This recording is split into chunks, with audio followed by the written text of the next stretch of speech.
Ahí estamos, Ariel. Bueno, buenas tardes a todos. Bueno, agradecer la FOA, este tipo de charlas que estamos dando para el grupo acá de Carlos, de España. Bueno, a vos, Beto, como siempre, fiel ahí. Así que bueno, más que agradecido. Y bueno, a todos los oyentes. El tema de hoy es manejo desde lo que es la eclosión hasta el destete. Lo voy a tratar de hacer, como hice el otro día en la charla anterior, como muerte embrionaria, tratar de poner días a base de mi experiencia de las patologías o manejos que normalmente aparecen. Bueno, comenzando con el momento de la eclosión, con la ruptura del huevo, ahí ya encontramos no un problema, pero sí pájaros que no se han trabajado durante la época de precría, la parte de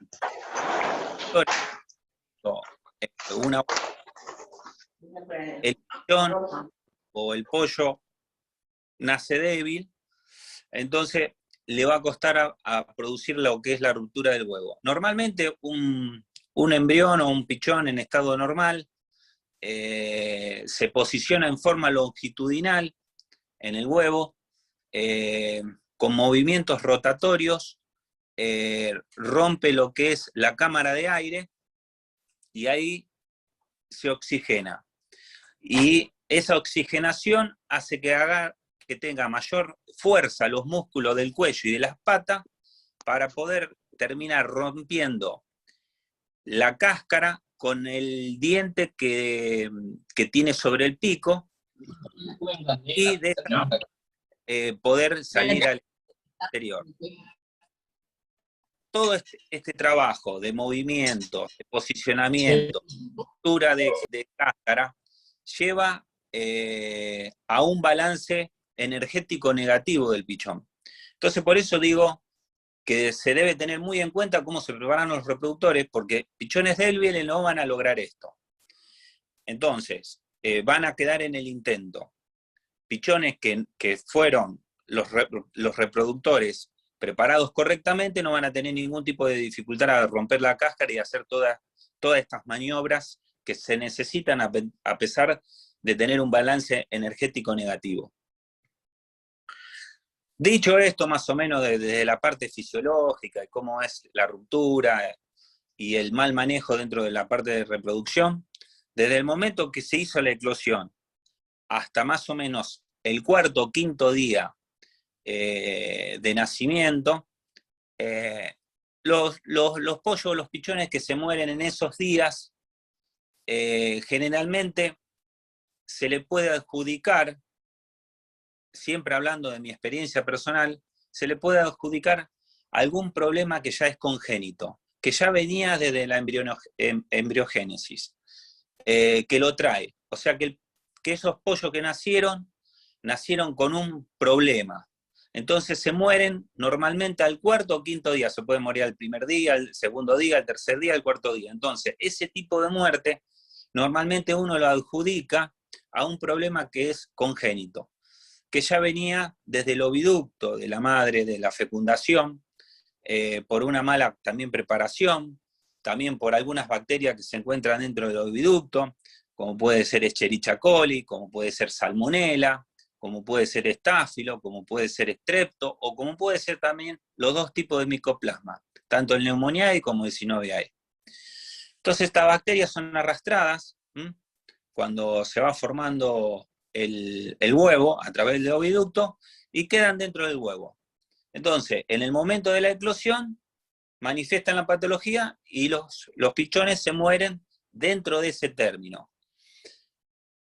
En el caso de la Escherichia coli, normalmente el pichón se lo ve en un estado de putrefacción muy rápido, o sea, se descompone muy rápidamente.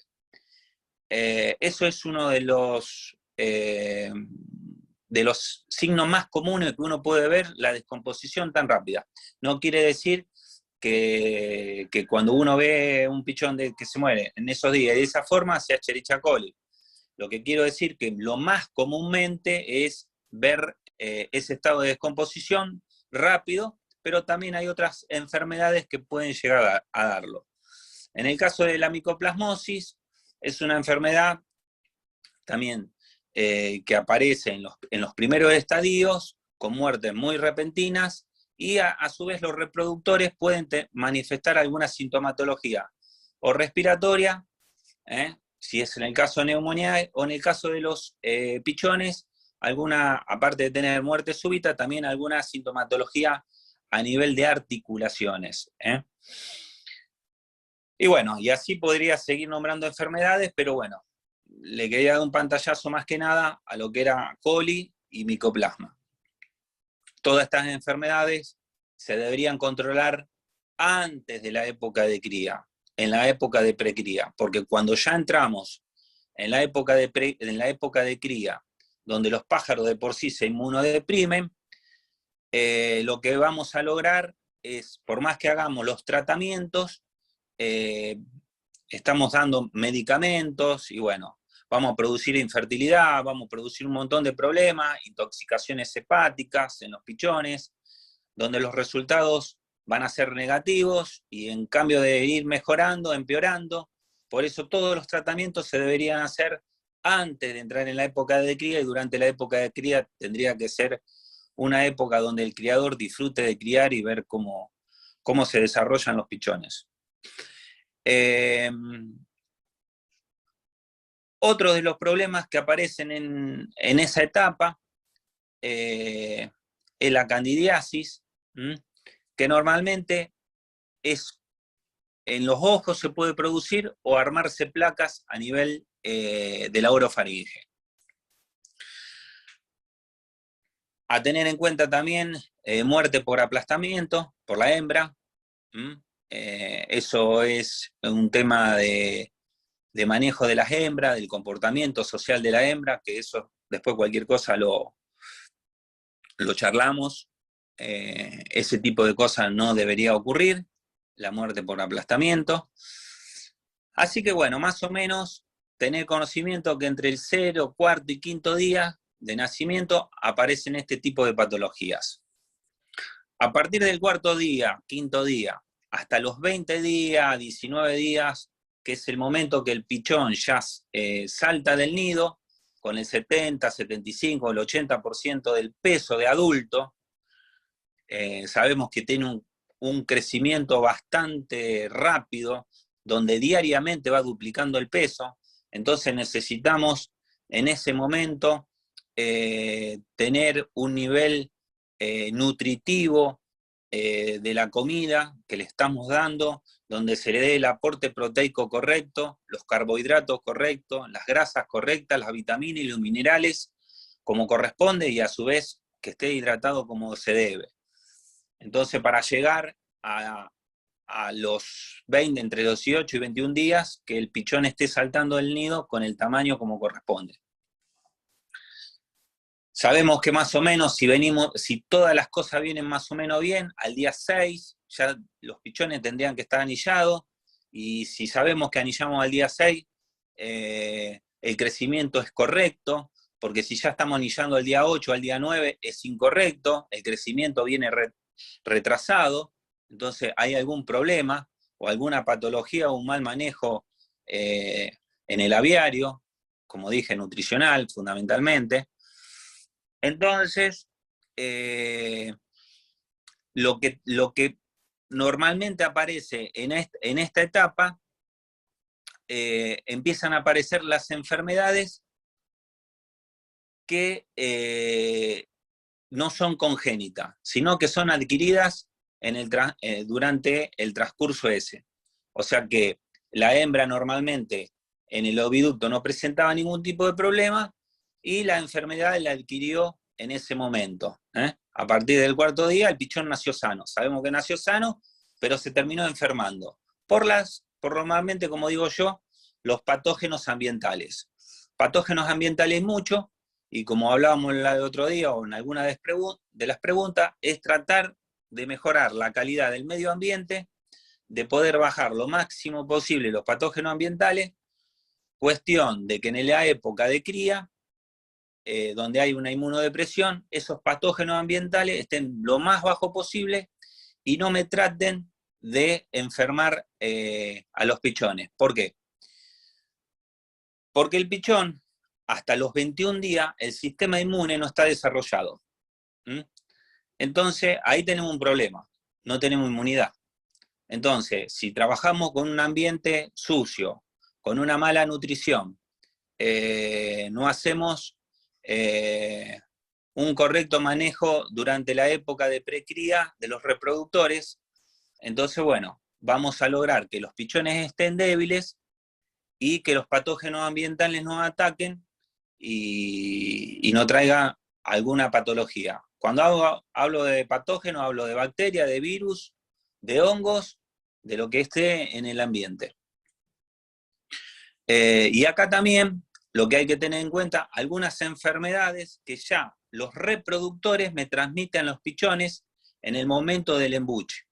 Entonces, el pichón nació sano, pero a tener en cuenta que tanto el padre como la madre puede enfermar a los pichones por alguna enfermedad que no fue controlada en el momento de la precría, como hablábamos anteriormente. Una cosa que hay que tener muy en cuenta, que desde el momento del nacimiento, los pichones normalmente nacen ciegos y sordos. Lo único que se encuentra bien desarrollado, todo lo que es el esófago y el buche.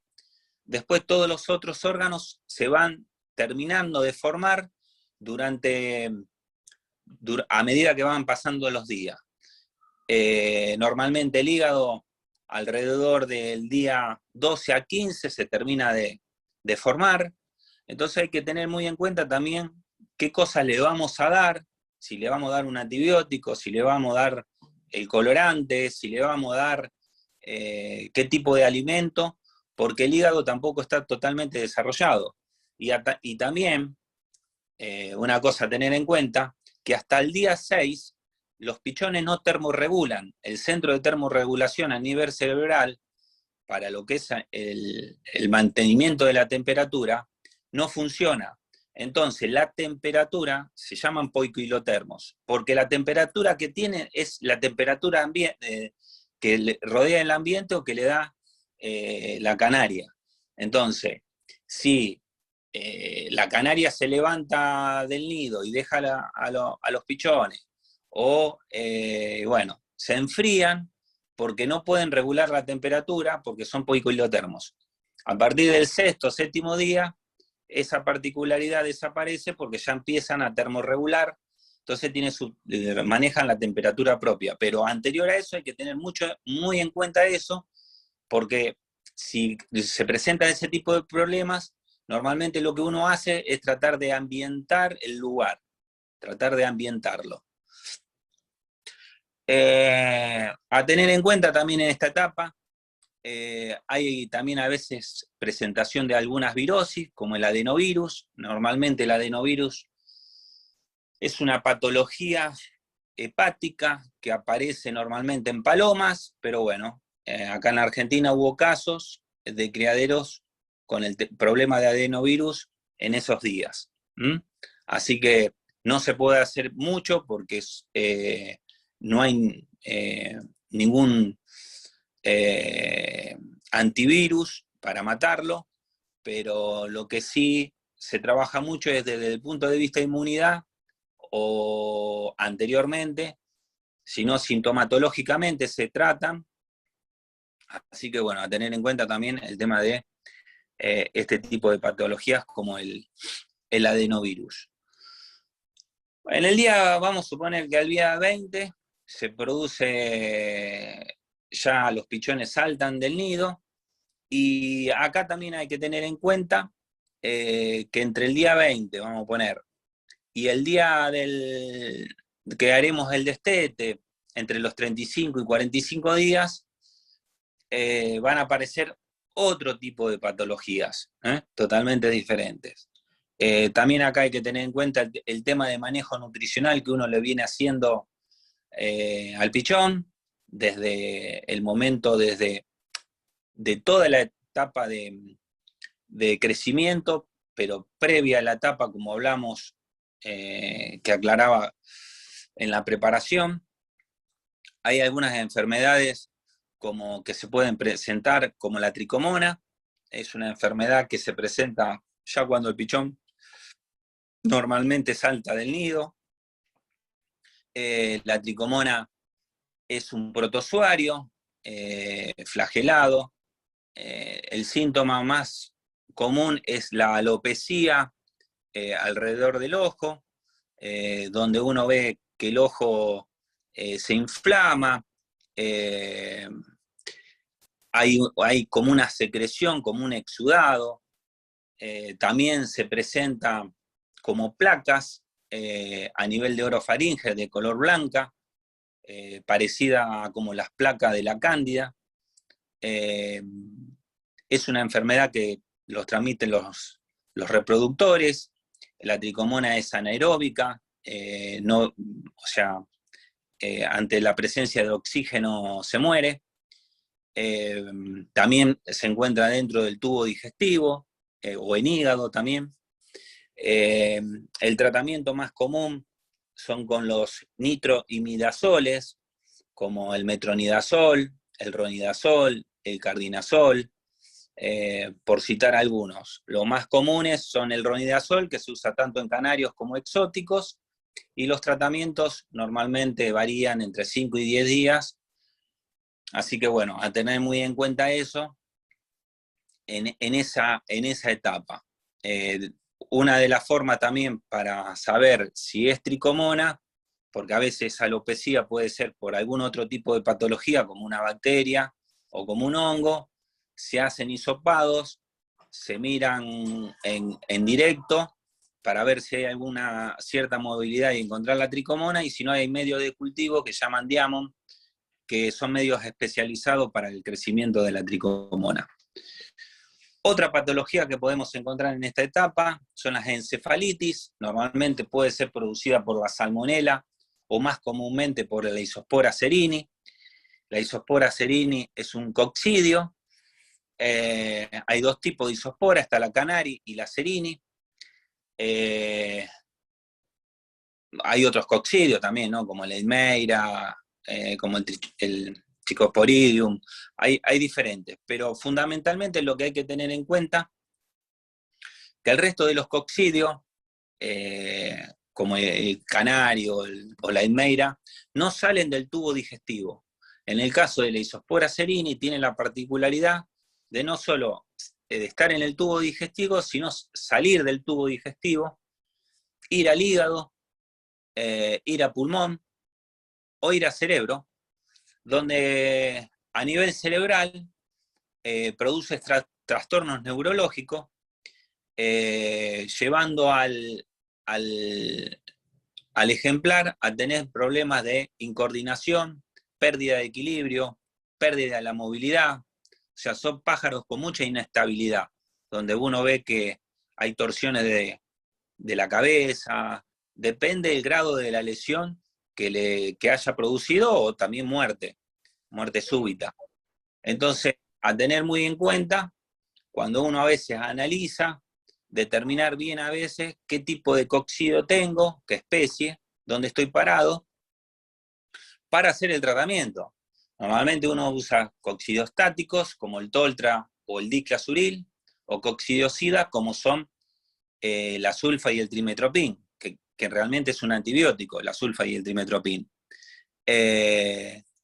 O también como la pirimetamida, el alprolium, hay bastante variedad para tratamientos. Pero lo que hay que tener en cuenta, saber bien, por el tipo de ciclo que tienen los coccidios, hay coccidios que tienen ciclo más corto, hay coccidios que tienen ciclo más largo. Entonces, dependiendo del tipo de coccidio, se hace un tratamiento. Esto con un copro parasitológico es más que suficiente saber y hacerlo.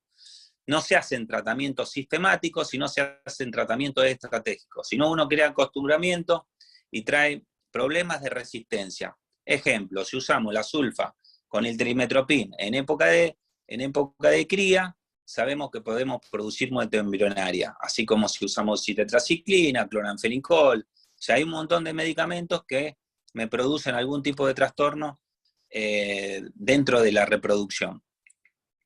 Y en el caso de los coccidios, como el resto de las patologías, pero más que nada el coccidio, tiene una fase tanto asexual y sexual.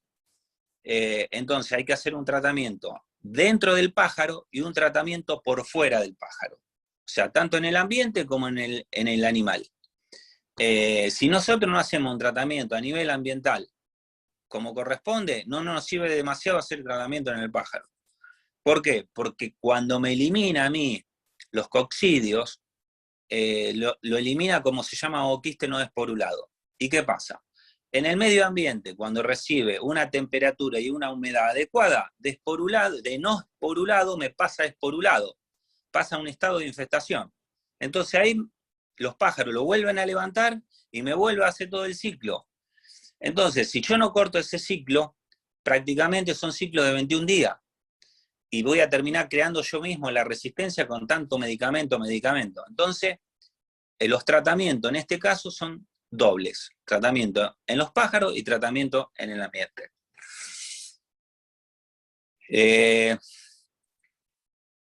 Esto, acá en la Argentina hay algunas vacunas que vienen, o de Brasil, hay algunas vacunas que se dan para coccidios,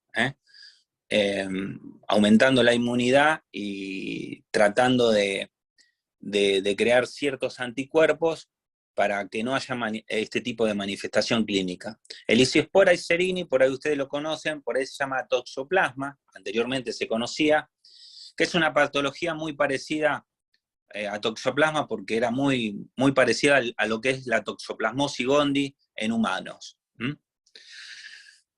Otra cosa a tener en cuenta, más ya a los 25 días, 30 días, es la aparición de megabacterias.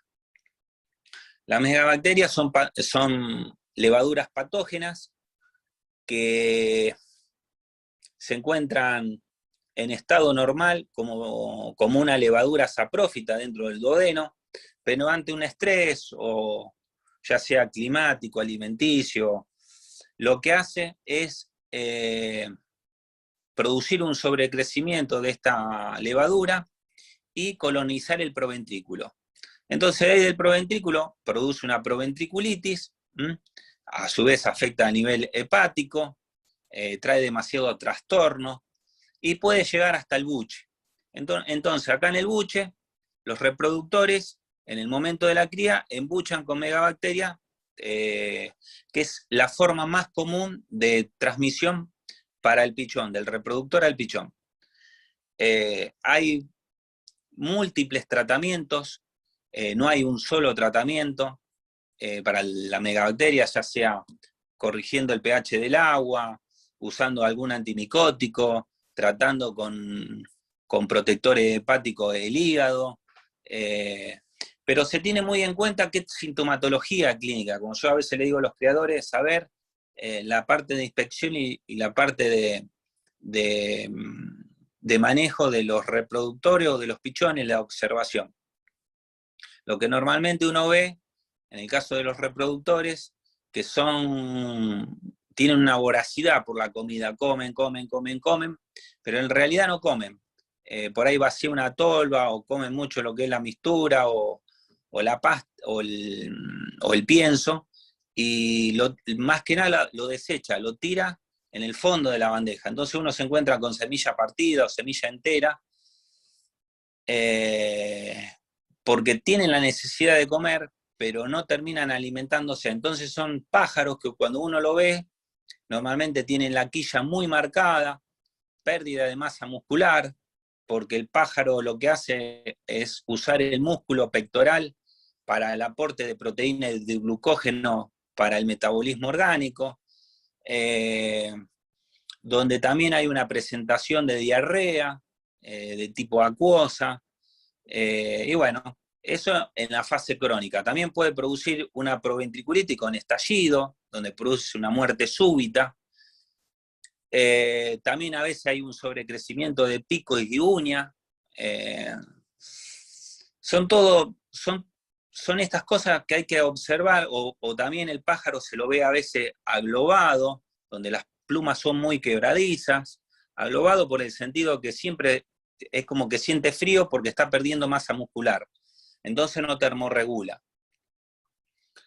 Y en el caso puntual de los pichones, normalmente lo que uno hace es una necropsia con una toma de muestra en el laboratorio para saber si realmente estamos en presencia de esta enfermedad, donde si no se controla a tiempo, produce importantes bajas y problemas. Otra de las cosas a tener en cuenta en el aviario es el picaje, que se da normalmente entre los 17 y 25 días. El picaje, la hembra normalmente para poder arrancar a hacer otro nido, lo que hace es desplumar a los pichones. Esto, si lo hace por un motivo de falta material, está dentro de lo normal. El tema de que no sea canibalismo, o también puede producirse a veces porque hay una falta de algún mineral dentro de la dieta, entonces lo busca incorporar en las plumas. A tener muy en cuenta esto, porque bueno, si llega a ser un problema, un hábito o que sea canibalismo, es un tema genético y el ejemplar ese no tendría que estar dentro del criadero porque se lo va a transmitir a la descendencia. Otra de las cosas a tener en cuenta son los ácaros de pluma, en cuanto al manejo, que, igual que los ácaros chupadores, que son de aparición en cualquier época, ¿no? Es decir, son los chupadores, me lo pone anémico y me mata a los pollos, y si son los de pluma, también me termina produciendo toda una picazón y una molestia en el ejemplar que no lo deja tranquilo. Otra cosa más, llegando a los 30 días podemos encontrar alopecia a nivel de cabeza, a nivel de cuello, la falta de plumas, donde normalmente puede ser atribuido a algún hongo, como son las tiñas o como por ahí se llaman las peladillas, que puede ser por el ácaro de la sarna, que me produce ese tipo de lesión costrosa. Eso se hace todo con tratamientos con antiparasitarios externos, o el manejo también volvemos de nuevo a lo mismo, no solo a nivel del pájaro, sino también el tratamiento a nivel ambiental, que no haya suciedad, que no haya tierra, que no haya pluma, resto de comida. Así que bueno, también ya cuando los pichones se están por destetar, alguna de las patologías que normalmente veo son las lesiones en lengua, la úlcera por cándida. Esto a tener muy en cuenta porque si comen todavía alguna semilla dura, me puede llevar a producir alguna lesión, y como esta, también la Candida albicans es una levadura y que se encuentra en forma normal dentro de la cavidad bucal, ese tipo de lesión hace que me produzca un sobrecrecimiento y me lleve a producir una úlcera a nivel de la lengua, que por ahí normalmente se la conoce acá en la Argentina como pepita.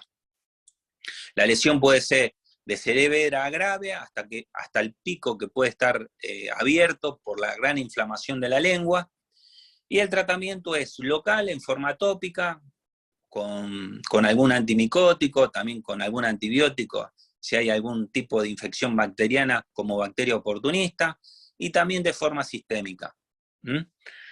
Es muy fácil de controlar cuando se lo ve rápidamente, pero en estado avanzado probablemente nos lleve a la muerte del ejemplar.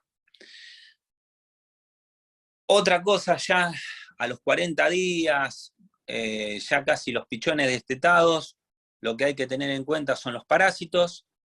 Cuando hablo de parásitos, hablo de nematodes puntualmente, y cuando hablo de nematodes, hablo de áscaris y de capilaria. Son los dos parásitos más comunes que se encuentran en estos ejemplares, en los pichones a esa edad. Normalmente con un copro parasitológico es muy fácil la detección y el tratamiento. Normalmente, como todo tratamiento, lo que uno busca, un antiparasitario interno que sea ovicida, larvicida y adulticida, que me cumpla las tres funciones. Hay antiparasitarios que solo son adulticida, hay otro antiparasitario que son solo larvicida y adulticida. Nosotros tenemos que buscar antiparasitarios que cumplan las tres funciones, para que el ciclo sea mucho más largo y terminar controlando desde la parte de huevos hasta los adultos. También el manejo del medio ambiente. El haber nematodes implica que no estoy haciendo las cosas bien dentro del aviario. Siempre el ambiente es la parte fundamental para poder criar como corresponde. Entonces necesitamos tener controlado el aviario, el ambiente, el lugar donde uno cría. Es fundamental. Podemos tener la mejor genética, podemos tener la mejor nutrición, podemos tener la mejor inmunidad, pero si no manejamos el ambiente, pasan estas cosas.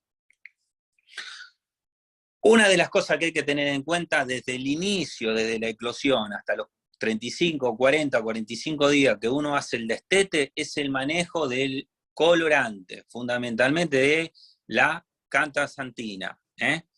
Hay que tener mucho cuidado con la catasantina, las dosis que uno le va a dar. ¿Por qué? Porque produce intoxicación.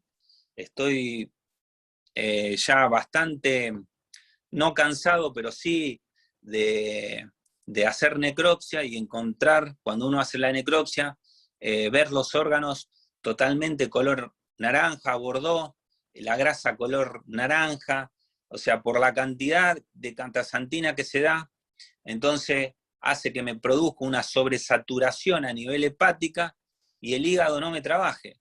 O sea, si yo uso mucha cantidad antes de los 15 días y el hígado no lo tengo desarrollado, el problema va a ser aún peor. Entonces, a tener muy en cuenta eso, cómo voy a manejar el colorante. Porque en vez de traer un beneficio, me va a traer un perjuicio. Bueno, obviamente los mosaicos empiezan a dar catasantina a partir de los 45 días y creo que los rojos mosaicos también, no estoy seguro, pero bueno, los mosaicos creo que a partir de los 45 días ahora se empiezan a colorear. Pero los pájaros con factor, a tener mucho cuidado porque es una de las causas que los creadores no lo tienen en cuenta y hace que me debilite mucho, es hacer de cuenta que cuando uno le da la catasantina es como que el pájaro encuentra la piel totalmente reseca, escamosa, ya la piel, que es un órgano, la primera barrera de defensa, ya está dañada. Internamente el hígado lo tengo sobresaturado, entonces cualquier patógeno oportunista que esté dando vuelta me va a traer un problema, porque el hígado lo tengo dañado, y así sucesivamente todos los órganos. Y a veces pasa también, yendo un poco de esto, a pájaros que por ahí no hubo problemas, pero queda la reserva de catasantina en la grasa.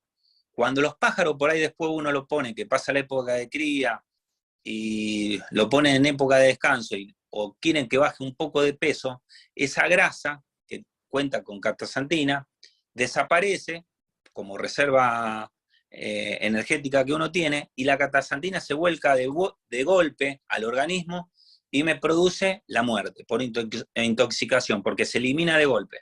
Entonces eso hay que tener muy en cuenta esas cosas. Y más el tema del manejo del colorante. No pasa lo mismo si uno trabaja con betacarotenos, que no solo son beneficiosos por un montón de factores, pero bueno, obviamente que no pigmentan lo mismo que la catasantina. Y bueno, en cuanto al destete en sí, evitar el estrés de los pájaros que van destetados a jaula, donde, bueno, normalmente a veces uno pone algún reproductor ya adulto, como para que esos pichones destetados pueden ir, que el adulto le enseñe a ir al bebedero, al comedero. Eso también tener en cuenta eso, porque por ahí el pichón a no saber, entonces muere deshidratado por no saber dónde está el agua. Entonces, esas cosas hay que tenerlas muy en cuenta. Así que bueno, acá le traté de dar desde la eclosión hasta los 45 días que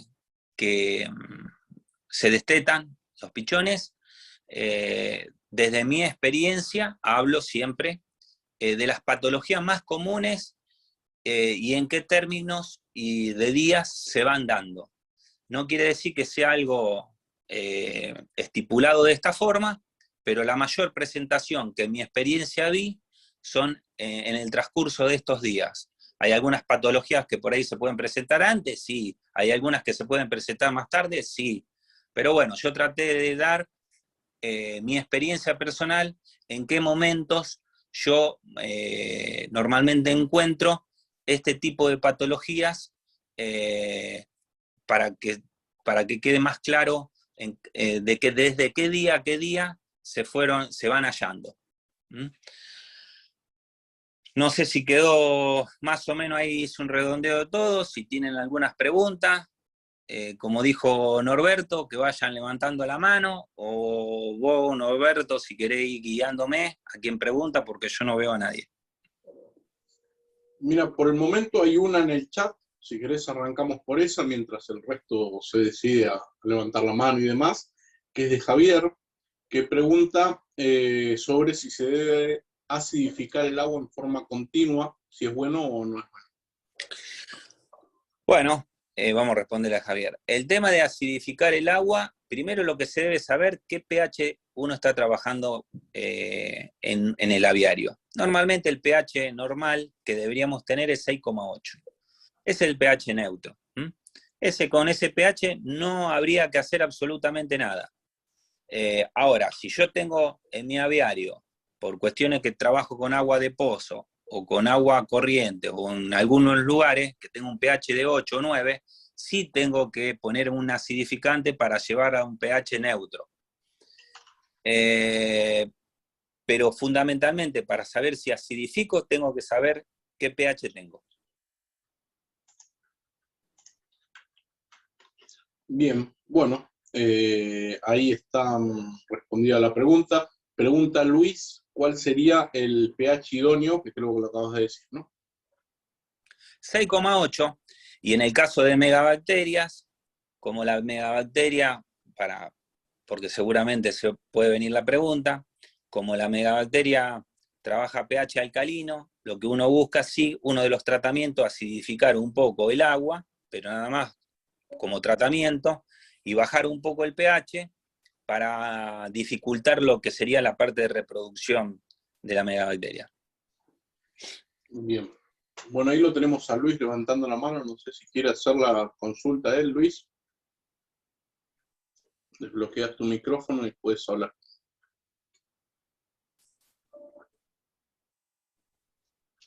Buenas noches. Ya Buenas noches. La pregunté por el chat, era referente al pH en un aviario con megabacterias. Ya la respondió ahora mismo, así que ya está el tema resuelto. Bueno, Luis, bárbaro. Bien, Gracias. tenemos una consulta de Asier, que pregunta sobre el problema de los pulgares hacia adelante. ¿A qué se debe? El pulgar hacia adelante se debe a un tema, a dos, fundamentalmente, vamos a arrancar por el más común, que es el mal anillado. Puede ser uno de los problemas que no anillan bien, o por ahí se debería haber anillado al día 6 y quieren anillar al día 7, entonces producimos nosotros el problema. Y si no, es genético, fundamentalmente genético. Es el dedo hacia adelante, el dedo, vamos a decir, el número, el dedo 1 sería que es el 1. Entonces, si lo tengo así, es un tema genético, a ver de dónde vienen esos pichones y seleccionar a los reproductores, porque me van a seguir dando dedo hacia adelante, y ese mismo pichón que tiene el dedo hacia adelante me lo va a transmitir a la descendencia. Bien, bueno, en el chat no hay ninguna, pero ahí levantó la mano Carlos Vicente, así que Carlos, todo. Sí, Ariel. Esta pregunta me la hizo esta tarde un amigo que no puede entrar en la charla y me pidió por favor que te la hiciera. Tiene algunos pichones entre el segundo tercer día hasta el sexto, que se le quedan como blanquecinos o amarillentos. Y no es problema de piojillo. Eso, ¿a qué podría deberse? Si es que, claro, a lo mejor no es fácil, pero ¿qué te sugiere? Gracias. Lo que me sugiere es un tema a nivel hepático. O sea, amarillento, seguramente ante una necropsia algo, veo que el hígado está de color amarillo. Entonces puede ser un tema en cuanto a intoxicación, que venga por el lado de la alimentación. Puede haber también algo de anemia, o sea que puede ser también en el tipo de embuche que tienen los reproductores, no sea suficiente la comida que le estoy dando, entonces los pichones no tienen un desarrollo, como contaba yo, del día 0 al día 4, entonces estoy teniendo problemas en cuanto a la alimentación. Y después, para saber si hay algún patógeno, lo recomendable en este caso puntual, pensando en la coloración, es hacer un cultivo bacteriológico y micológico y con una necropsia, como para poder tener un diagnóstico mucho más certero y definitivo y hacer un tratamiento como corresponde. Pero a grandes rasgos, un hígado amarillo es una cirrosis hepática y normalmente puede ser una causa alimenticia. Dice que lo más normal es que se le queden blanquecinos los pájaros. Sí, por el estado de anemia, Carlos. Blanco. Sí, no, está claro, pero eso era, yo le comentaba que puede ser un problema de ácaros, pero parece ser que no, que lo tiene muy controlado y se le da muy esporádicamente en distintas parejas, en un pollo concreto de la nidada y los demás no. Por eso, como ya me hiciste la salvedad de los ácaros, chupadores, ni lo tuve en cuenta por el tema de la anemia, pero bueno, yo trataría de, si de esa nidada el resto viene bien, vería la posibilidad también de algo que me porten los padres y sea un tema genético. Porque la coloración amarilla siempre viene arrastrado de algún problema hepático. Las hepatitis son de esa forma. Por eso hice la aclaración de la cirrosis alimenticia. Entonces y me decís, pero bueno, el resto de la nidada va bien. No tiene nada que ver, a veces se presenta en un solo ejemplar un problema genético que arrastren los padres. Sí. Dice que muchos de ellos acaban con el vientre muy oscuro. También. Sí, volvemos, todo el síntoma de que el hígado está dañado. Ahora, la causa es lo que estuve nombrando, o sea, puede ser multifactorial la causa, por eso lo que voy es, yo lo que hago normalmente, o una histopatología o un médico, como para poder terminar diciendo, bueno, estoy parado sobre este problema. Si uno hace todo un análisis y normalmente el problema no aparece o me sale todo bien, es porque es un tema genético. Entonces hasta por descarte uno sabe dónde viene el problema de arrastre, ¿no? Sí, de acuerdo. Muchas gracias. No, por favor. Bueno, tenemos algunas consultas en el chat. Por ejemplo, una de Félix Pache, que pregunta si sería bueno darle electrolitos en la pasta a los pollos para acelerar el crecimiento y mantenerlos bien nutridos e hidratados. En realidad, si uno tiene una dieta totalmente balanceada, o sea, en todo, normalmente las pastas, los piensos, la mixtura, trae electrolitos. Entonces, no debería darse.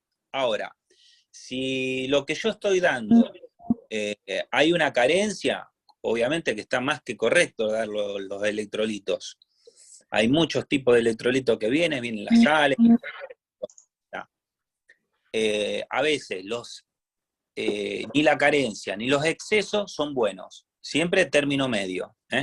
Porque a tener en cuenta, a veces, por dar demasiada cantidad de calcio, por poner un ejemplo, me va a afectar lo que es la melanogénesis. O sea, pongo un ejemplo, un solo mineral. Entonces, si tengo que trabajar con calcio, no voy a dar calcio en exceso. ¿Por qué? Porque sé que el calcio en exceso me termina trayendo un trastorno en la melanogénesis. Entonces, después me va a afectar el diseño. Acá pasa lo mismo. Si yo voy a trabajar con sodio, con potasio, trabajando dentro de las necesidades del pájaro, no voy a tener ningún problema. El exceso es malo. La falta también, ¿no? Bien, bien. Tenemos, bueno, cualquier cosa, en la medida que les pueda llegar a quedar alguna duda de las preguntas y la respuesta de Ariel, van repreguntando, ¿sí? Acá Oscar, bueno, saluda y dice que ha tenido problemas de canibalismo con los machos que pican a los pichones en patas y picos, que el año pasado esos mismos machos criaron bien y que no ha modificado la alimentación. ¿A qué se puede deber esto? Bueno, es un tema a tener muy en cuenta, el tema del canibalismo en las aves. Bueno, son las especies que mayor canibalismo se presenta. Cuando uno hace la selección, más allá que el año pasado no se ha dado, hay que hacer una selección, como hacen ustedes, Beto, que son jueces, una selección fenotípica del ejemplar. Después hay que hacer una selección por sanidad. Hay pájaros que hay que seleccionarlos sanitariamente, decir, bueno, este pájaro no entra a la cría porque sabemos que la enfermedad la podemos transmitir a la descendencia. Y también hay que hacer una selección por comportamiento social. Comportamiento social es cuando busco reproductores con buena actitud paterna y materna. O sea, busco machos que tengan buena fertilidad, como hablábamos el otro día, machos que pisen y gallen, que alimenten, o si uno trabaja en yunta, ¿no? Que no sean agresivos, las hembras que tengan una buena actitud materna, que hagan todo el periodo de incubación como corresponde, que alimente a los pichones como se debe. ¿Por qué? Porque hay hembras que ponen los huevos, se levantan y me abandonan el nido. Entonces esas son malas madres. Entonces ese tipo de hembra no se debe dejar, por más que fenotípicamente sea un buen ejemplar, no se deben dejar porque no sirve como plantel de reproducción. ¿Por qué? Porque todos los hijos de esa hembra van a ser igual que la madre. Entonces, en este caso, cuando pasan estas cosas, hay que seleccionar, y a veces este tipo de ejemplares, genéticamente, no tenerlos, porque ese tipo de agresividad, de canibalismo, me lo va a transmitir a la descendencia. A veces no se expresan en el primer año, en la primera postura, o en la cría anterior. A veces hay determinados genes que se expresan con el tiempo. Entonces, a tener en cuenta mucho eso. Son pájaros que por ahí, bueno, hay que manejarlo con mucho cuidado. No hay tratamientos en sí. Por ahí a veces algunos usamos tratamiento con alquitrán en los lugares donde se produjo la lesión, cuestión de causarle algún tipo de repulsión al reproductor por el color negro y la palatabilidad. A veces uno trata de mejorarlo nutricionalmente con algunos minerales y a veces no se terminan corrigiendo porque es un tema genético. Entonces, a tener mucho cuidado con esta presentación cuando hay canibalismo. Normalmente lo que uno hace es buscar algún tratamiento y si no, bueno, tratar de usar otros ejemplares. Bien, perfecto. Bueno, tenemos dos consultas más que están relacionadas entre Juan y Luis. Han hecho las consultas. Una pregunta, ¿a qué se debe el punto negro, Juan? Y Luis pregunta cómo evitarlo. Es un detalle, eso se me pasó el tema del punto negro. Bueno, el punto negro es más que nada la vesícula biliar, que está con bilis, Y en el momento del nacimiento del pichón, al tener una piel muy fina y la bilis, al no haber sido vertida todavía al duodeno a través del conducto biliar, se ve ese punto negro. Hasta ese momento es un punto fisiológico, no es patológico. En el momento que el pichón recibió el embuche de los padres, ese punto negro debe desaparecer, esa bilis debe ser vertida al duodeno. Entonces, ¿por qué? Porque la bilis sirve para la digestibilidad de la comida que le están dando los padres. Entonces, desapareció y supuestamente dicen los creadores terminó el problema. No, no terminó el problema, sino que la bilis se fue de la vesícula. Ahora, si ese punto negro pasa 24 horas, entre 24 y 36 horas más o menos, y los padres no embuchan, se torna cada vez más grande y pasa a ser patológico. Pero es patológico porque los padres no están embuchando al pollo. Entonces, a tener muy en cuenta esto, que siempre es fisiológico y pasa a ser patológico cuando no se embucha. Y ahí sí aparecen los problemas por micoplasma, puede ser por psicovirus, pero viene aparejado de la falta de embuche. El punto negro siempre es fisiológico y pasa a ser patológico cuando no se embucha.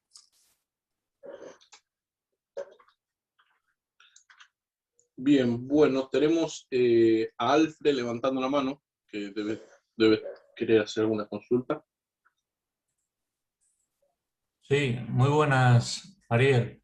Soy Buenas. Alfredo de Valladolid, de España.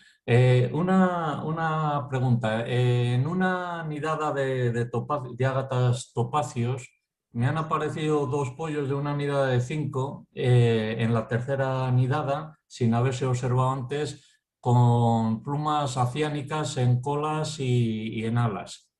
En el ala izquierda en concreto y 3 plumas o 4 plumas en la cola. Los padres de los reproductores, también nacidos en el aviario, nunca lo habían manifestado y esta pareja en concreto tampoco lo había manifestado. Y 2 pollos en una nidada lo han manifestado. ¿Es genético? ¿Puede ser algún tipo de falta de mineral, alguna reacción en la alimentación? Alfredo, yo te lo atribuyo a un 80% que puede ser genético. A veces no se expresan, como me pregunta la pregunta de Carlos, por el tema del hígado, que sea uno solo en la nidada, porque uno piensa que tienen que ser todos. O sea, todo con el hígado amarillo, todo con problema de pluma. No. A veces un solo ejemplar manifiesta el problema y me está hablando de la tercera nidada. O sea, que puede ser tranquilamente un tema genético. Después puede ser un tema nutricional, pero si me decía en porcentaje, es más genético que nutricional. Vale, vale.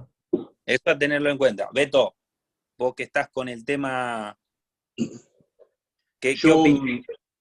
Yo respecto de eso, y justamente te iba a agregar algo, Sí. que mayormente yo cuando es adjudicable algún desorden nutricional o algo por el estilo, mayormente no es la totalidad de la pluma sin melanina, ¿no? Es como que arranca con melanina y se va esfumando hacia los bordes, ¿no?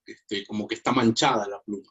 Sí. Pero si la pluma es totalmente desmelanizada, lo más probable es que sea genético. Totalmente blancas, sí, parecen de blanco recesivo, vamos. Y yo se lo adjudicaría, como dijo Ariel. Sí. Vale, gracias. Llama a Manuel. Pregunta, nomás justo tengo. Llama del libro. Fue a buscar el libro. De Mari. Ahí en la casa está. Sí, yo estoy. En el chat no hay más consultas. Si alguno se quedó con alguna duda, algo, puede realizarla por el chat o puede habilitar su micrófono y preguntar.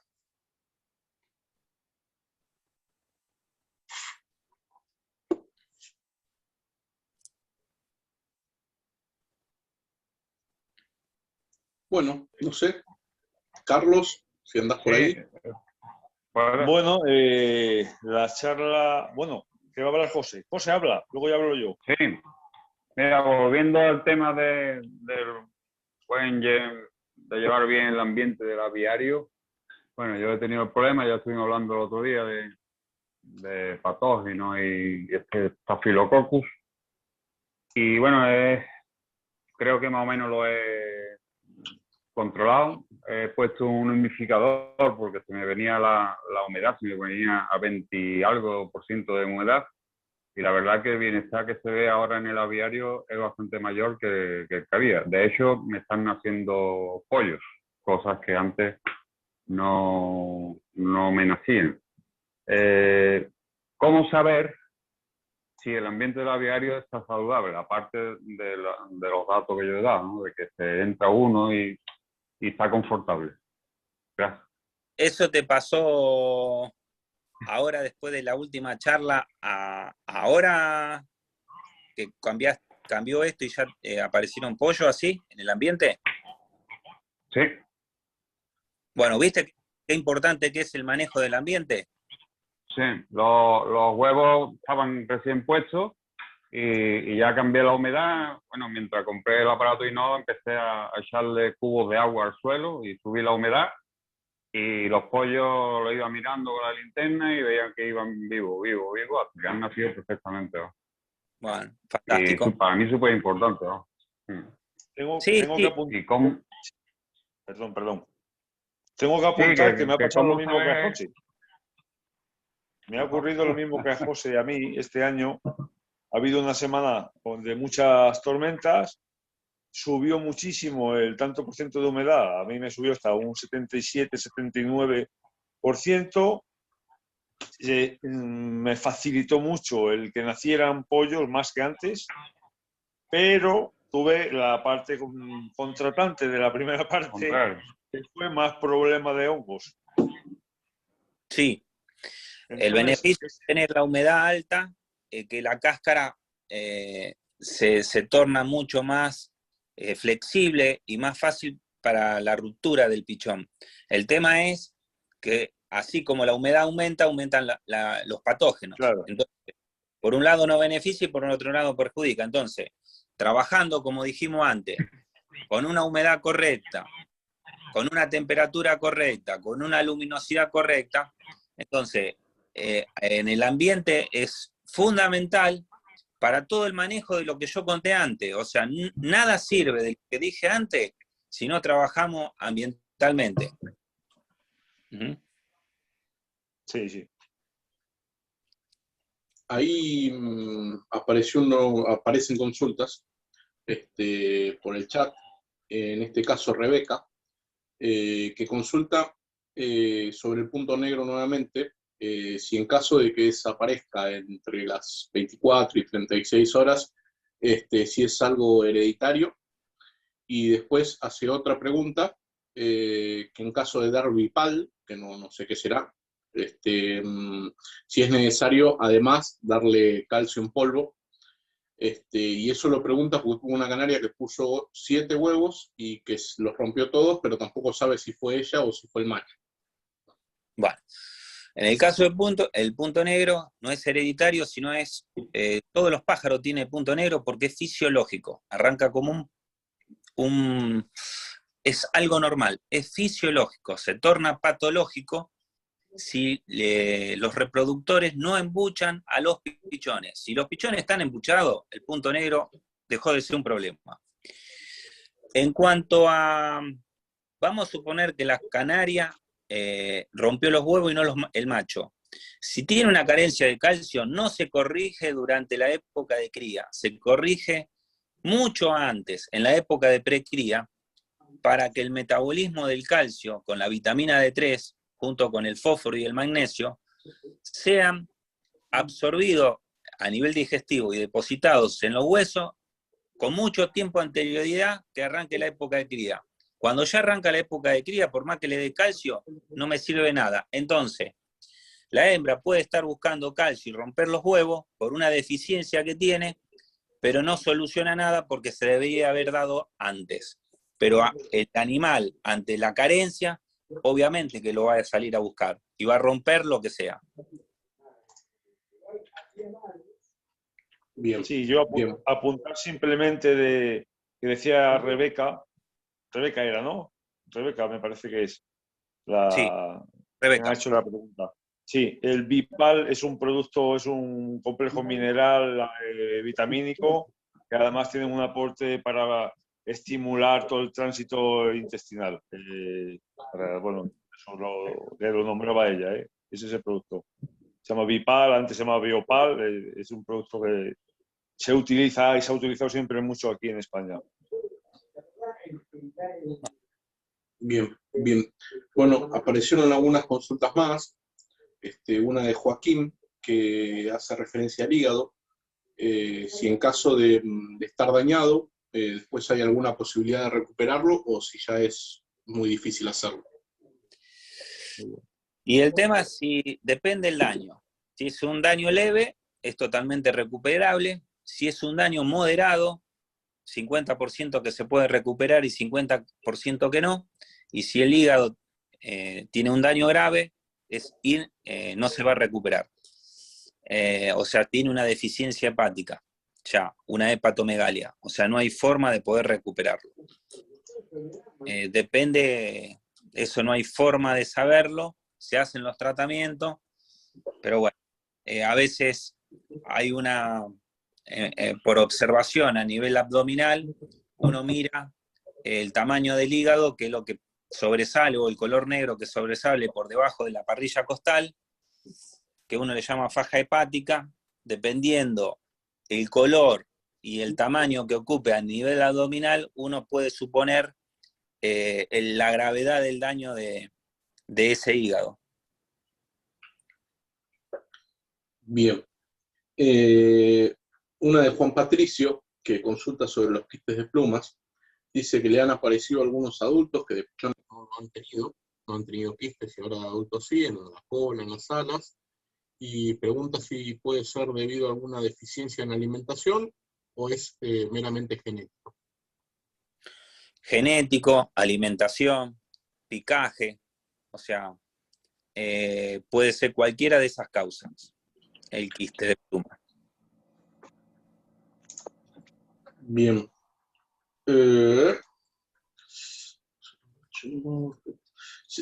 Nicolás consulta si se trata en la reproducción a un macho con ronidazol, si afecta mucho la fertilidad. El tema es hacer todos los tratamientos con anticipación. Si yo, durante la época de cría, encuentro coccidio, no tengo forma de que tratarlos, porque si no me va a terminar trayendo un problema.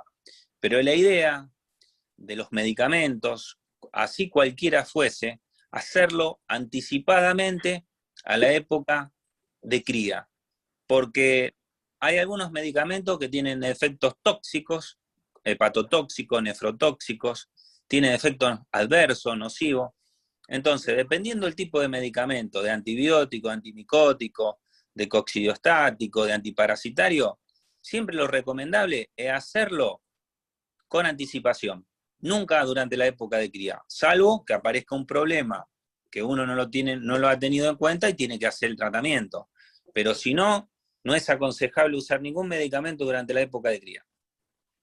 ¿Cuánto tiempo dirías, Ariel? ¿Cuánto tiempo antes? Normalmente son 30 días antes, que es el efecto de desecho que uno tiene en el organismo de cualquier antibiótico, por decir. Das un antibiótico, lo dejas de dar, tenés 30 días para que el organismo lo detoxifique totalmente. De acuerdo. Tenemos la última hasta el momento de JC, que pregunta qué patología podría afectar al buche del pichón. La patología del buche normalmente son las cándidas. La cándida albicans es una levadura patógena y afecta al buche, y también otro hospedador que a veces uno encuentra son las tricomonas. Esos son los dos patógenos más comunes. Hay otras, pero bueno, los más comunes son esas dos. Bien, bueno, no hay más consultas. No sé si alguno se quiere animar a levantar la mano y hacer la viva voz.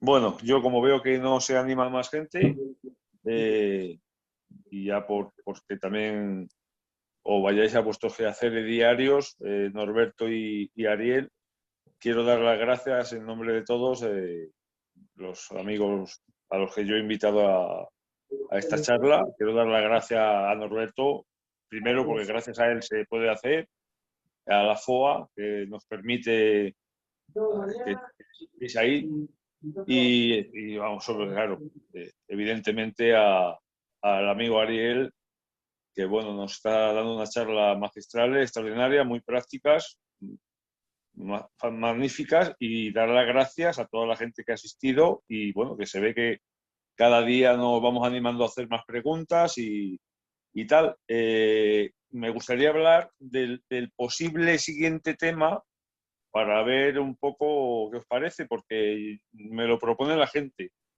El otro día Ariel nos habló de que no era lo mismo preparar a los reproductores que vas a usar, o sea, que hay que diferenciar la preparación de los pájaros que va a usar para la reproducción al resto de los pájaros. Entonces, nos gustaría que la siguiente charla fuera de, bueno, más o menos, pues, cómo preparar desde que acabas de criar a esos que van a ser destinados a la reproducción. No sé qué os parece Sí, como tema para el siguiente día, Ariel. sí, dejamos de acá a 15 días o 20 Sí, días. Yo me tengo que viajar, me tengo que acomodar un poco. sí, Eh, eso no hay problema. el tema vamos a hacer así, vamos a hablar de precría.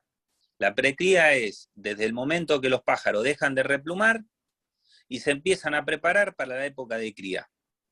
Y enfocado a los reproductores. Exacto. Creo que es lo que nos interesa a todos. Tanto los adultos como los pichones, que van a Eso. ser los reproductores, vamos a trabajar sobre vamos a hablar lo que es la parte de precría. Anterior a la época de cría, cómo que hay que trabajar con esos pájaros. Pues será magnífico.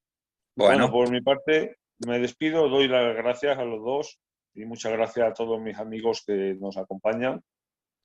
Y bueno, esperemos esto se vaya aumentando y seamos más la siguiente vez. Un abrazo grande, muchísimas gracias a los dos y nada, a vuestra disposición siempre. Bueno, yo cierro agradeciendo fundamentalmente a Norberto, que nos hace el aguante y también hace su aporte como juez. A vos, Carlos, por la invitación. Y bueno, a todos los oyentes, le mando un abrazo grande y estaremos acá dentro de 15 o 20 días con la próxima charla de lo que decíamos del manejo de la precría. Así que bueno, les deseo buenas noches y hasta la próxima charla a todos. Un abrazo a todos y a Norberto apuntarle solamente que le agradezco mucho que lo haya vuelto a grabar, que lo grabe, que si le parece bien, cuando pueda, tenga tiempo, se lo pase a Asier y Asier nos lo pasará al resto y así los que no lo han podido ver, pues que lo vean. Un abrazo a todos ya y corto el rollo ya. Abrazo. Perfecto. Chao, hasta luego. Hasta luego.